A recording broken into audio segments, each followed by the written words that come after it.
नमस्कार दोस्तों, scope classes में आप सभी लोगों का स्वागत है। यूपी पीसीएस मेंस के परिप्रेक्ष्य में स्कोप क्लासेस द्वारा क्वेश्चन ऑफ द डे के अंतर्गत प्रतिदिन चारों जीएस पेपर के जो महत्वपूर्ण टॉपिक हैं, जिन टॉपिक से आयोग द्वारा बार बार प्रश्नों को पूछा जाता है, उन टॉपिक को यहाँ पर डिस्कस किया जाएगा और अंत में उसी टॉपिक से एक प्रश्न बनाकर उस पर आंसर राइटिंग कराई जाएगी। आज हम लोग यहाँ पर जीएस पेपर 1 के यूनिट 1 से स्तूप स्थापत्य कला के बारे में डिस्कशन करेंगे। स्तूप स्थापत्य के अंतर्गत हम लोग स्तूप की संरचना एवं उसकी बनावट, स्तूप के प्रकार, स्तूप के विकास के चरणों की चर्चा करेंगे और महत्वपूर्ण स्तूपों का तुलनात्मक अध्ययन जो होगा वो नेक्स्ट वीडियो में आएगा। तो चलिए शुरू करते हैं। स्तूप स्थापत्य कला।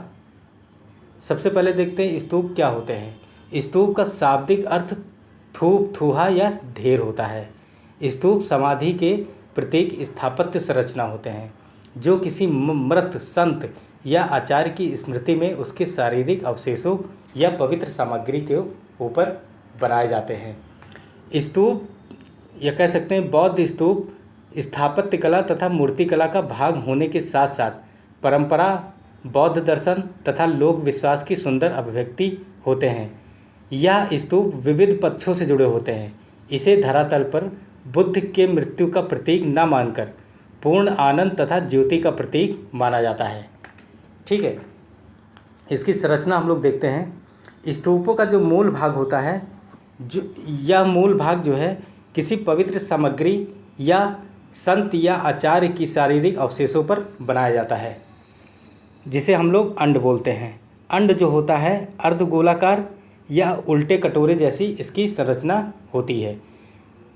ठीक है, अंड के ऊपर जो है हर्मिका बनी होती है जो आड़े तिरछे पत्थरों से बनाई गई होती है। इसके सर्वोच्च भाग पर छत्र बना होता है इस प्रकार, जिसे छत्रवालियाँ भी कहते हैं। स्तूप के चारों तरफ एक घेरा बनाया जाता है इस प्रकार,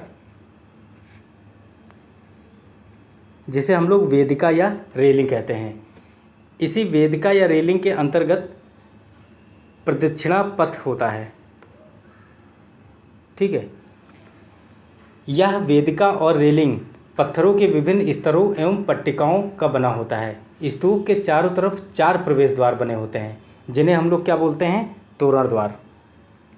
ठीक है, इसको हम लोग सांची के स्तूप में एक बार और देख लेते हैं इसकी संरचना को।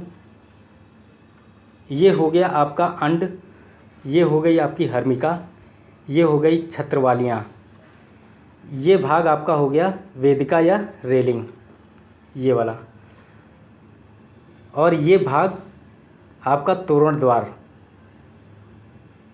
जो चारों दिशाओं में प्रवेश द्वार होता है। हर दिशा में जो द्वार बना होता है उसे हम लोग तोरण द्वार बोलते हैं। तोरण द्वार के ऊपर जो पट्टिकाएं बनी हुई हैं, इन पट्टिकाओं पर बुद्ध के जीवन से जुड़ी जो घटनाएं होती हैं या उनसे संबंधित घटनाओं के शिल्प बनाए गए हैं, जिसमें शेर, हाथी, घोड़ा तथा चक्र आदि को बनाया गया है। कुछ स्तूपों में तोरण द्वार के पत्थरों की पट्टिकाओं पर जातक कहानियों के शिल्पों के भी उकेरा गया है, जिसमें छदंत, बेसनार, श्याम, जातक आदि की कथाएं चित्रित हैं। ठीक है, इसके अलावा इसके विभिन्न अंग प्रत्यंग बौद्ध दर्शन से जुड़े होते हैं। जैसे ये छत्र है, ये बौद्ध के शिक्षाओं का प्रतीक, और हर्मिका पवित्रता का प्रतीक, अंड शांति का प्रतीक, और वेदिका पवित्र भूमि का प्रतीक, ये हिस्सा ये पवित्र भूमि का प्रतीक माना गया है। और तोरण द्वार चारों दिशाओं में बुद्ध के संदेशों को फैलाने का प्रतीक तोरण द्वार को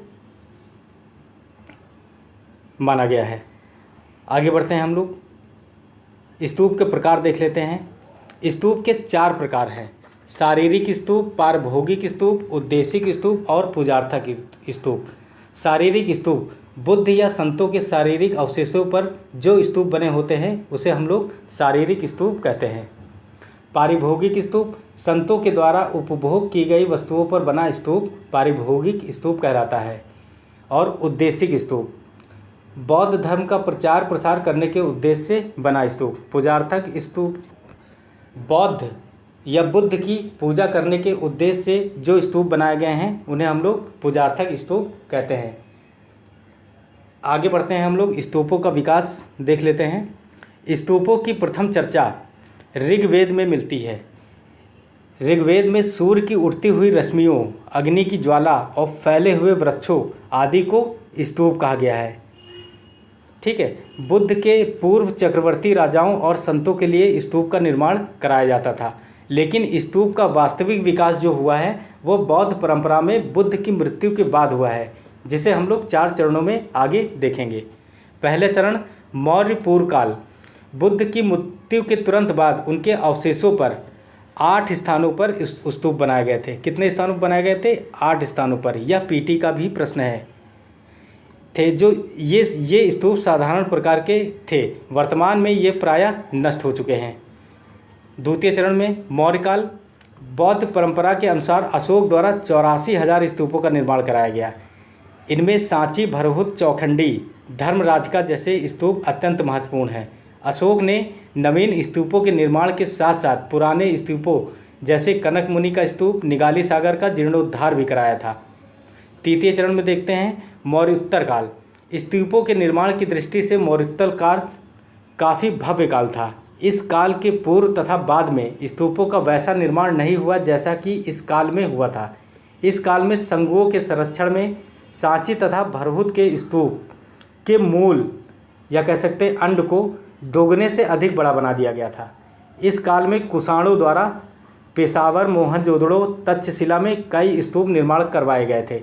कृष्णा घाटी में दक्षिण में इक्ष्वाकु तथा सातवाहन शासकों के संरक्षण में अमरावती, नागार्जुनकोंडा, गोली तथा घंटाशाला आदि में अनेक स्तूपों का निर्माण किया गया।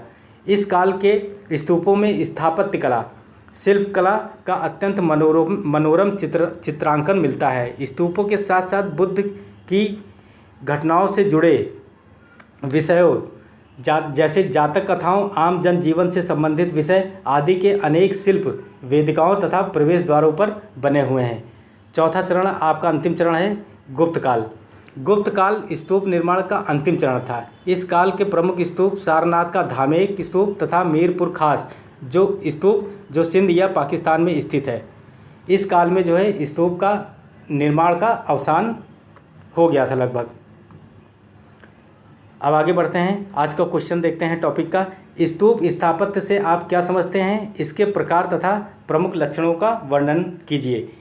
प्रथम पैरा में हम लोग स्तूप स्थापत्य की परिभाषा या स्तूप किसे कहते हैं उसको लिखेंगे। दूसरे पैरा में इसके कितने प्रकार हैं उनके बारे में लिखेंगे और लास्ट पैरा में इसके प्रमुख लक्षणों को चित्रित करेंगे। और हाँ, यहाँ पे फिगर को भी बनाएंगे। तो उत्तर लेखन करते हैं, देखते हैं हम लोग। बौद्ध स्तूप का शाब्दिक अर्थ थूक, थूहा या ढेर होता है। स्तूप समाधि के प्रतीक स्थापत्य संरचना होते हैं जो किसी मृत शरीर, संत या आचार्य की स्मृति में उसके शारीरिक अवशेषों या पवित्र सामग्री के ऊपर बनाए जाते हैं। स्तूप 4 प्रकार के होते हैं जो निम्नलिखित है। शारीरिक स्तूप, बुद्ध या संतों के शारीरिक अवशेषों पर बने स्तूप। ठीक है। पारिभोगिक स्तूप, संतों के द्वारा उपभोग की गई वस्तुओं पर बना स्तूप। उद्देशिक स्तूप, बौद्ध धर्म का प्रचार प्रसार करने के उद्देश्य से बना स्तूप।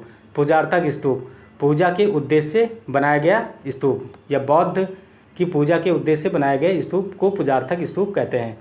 फिर लास्ट भाग में हम लोग लिखेंगे स्तूपों का मूल भाग को अंड कहते हैं, जो अर्धगोलाकार या उल्टे कटोरे जैसी संरचना होती है। अंड के ऊपर हर्मिका बनी होती है जो आड़े तिरछे पत्थरों से बनाई गई होती है। इसके सर्वोच्च भाग पर छत्रावलियाँ बनी होती हैं। स्तूपों के चारों तरफ एक घेरा बनाया जाता है जिसे वेदिका या रेलिंग कहा जाता है, जो पत्थरों के विभिन्न स्तरों एवं पट्टिकाओं से बना होता है।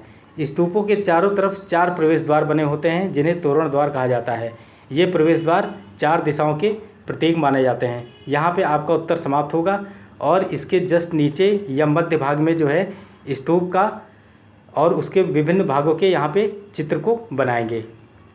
अगर आप तो वीडियो कैसा लगा? अगर आपको वीडियो अच्छा लगा हो तो इसे लाइक करिए, शेयर करिए, सब्सक्राइब करिए। धन्यवाद। कल मिलते हैं हम लोग महत्वपूर्ण स्तूपों का तुलनात्मक अध्ययन, जिसमें हम लोग सांची, भरौत और अमरावती स्तूप का तुलनात्मक अध्ययन करेंगे।